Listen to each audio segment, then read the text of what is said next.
consciousness of humanity, the collective egoic consciousness of humanity. Oof.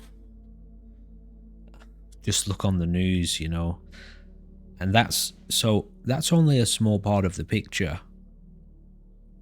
Within human beings and within their life is tremendous love.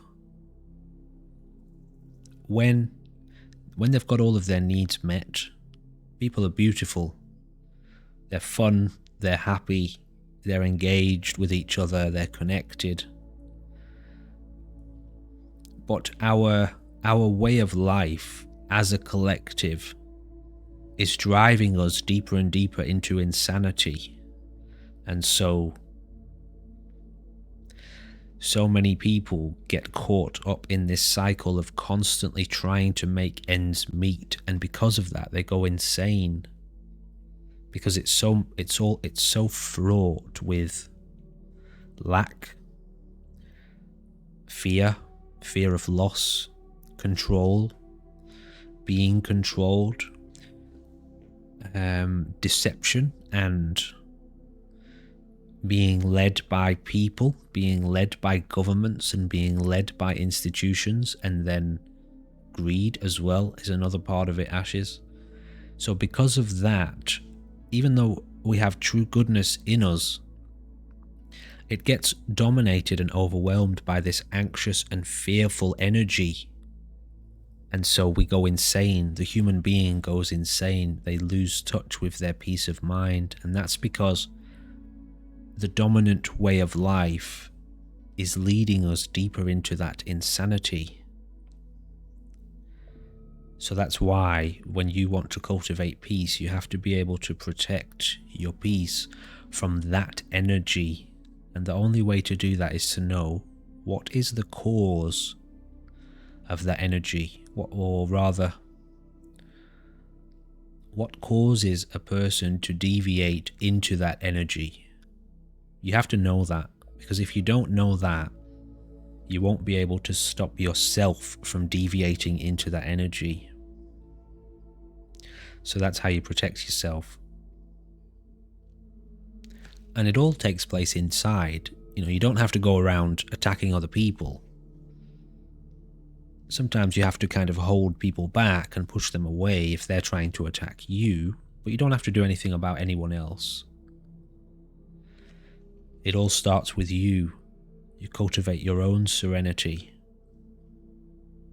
How do I discover why I fall into the fear? Can you find a place within you right now that is unafraid?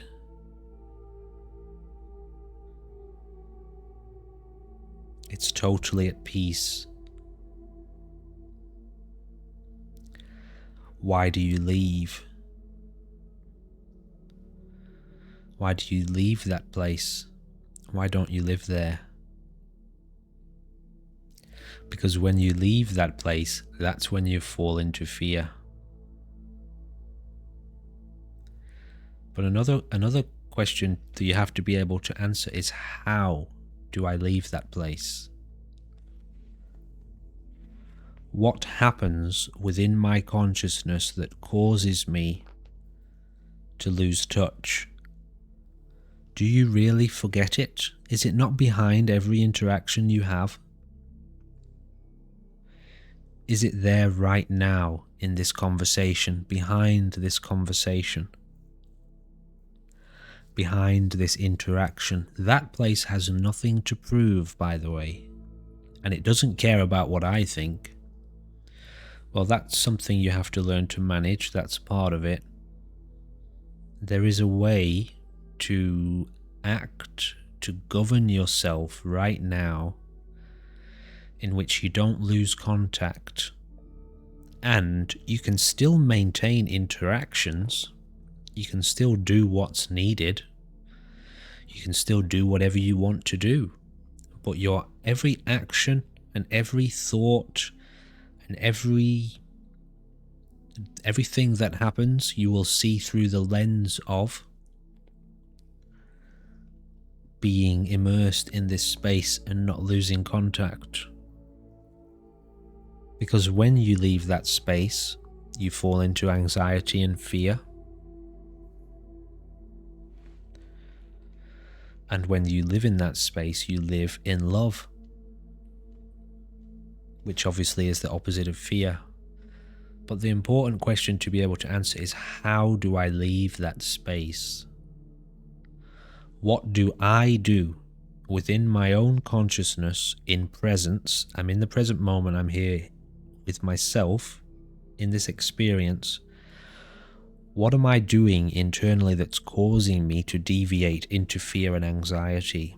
Because if you can identify that, you can stop it from happening.